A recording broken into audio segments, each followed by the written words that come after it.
Though the Battle of Valverde was a tactical defeat for Colonel Edward Canby, he retained the strategic advantage. That being, he was inside Fort Craig in a strong defensible position, and he was well supplied in the fort.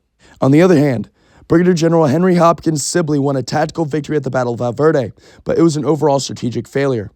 In a campaign where he is forced to capture enemy supplies to move forth, he failed to capture any and lost men, so he was forced to move north.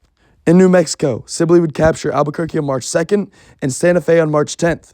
To his dismay, they would have very little supply for his army, as the Union moved them all out, and he would be forced to bum off the locals. While this is all going on, the Union would not be idle, as Colonel Edward Canby would be reorganizing his men and watching the Confederate movements closely.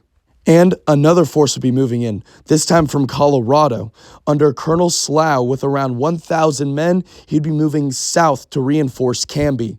On the other side of things, the Confederate situation would grow even more dire, as they were growing lower and lower on supplies and needed some way to sustain their campaign.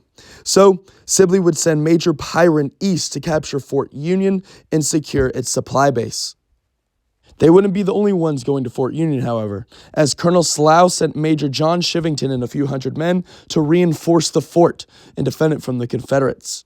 These two men would both come to blows on March 26 at Apache Canyon in a bigger battle known as Glorietta Pass.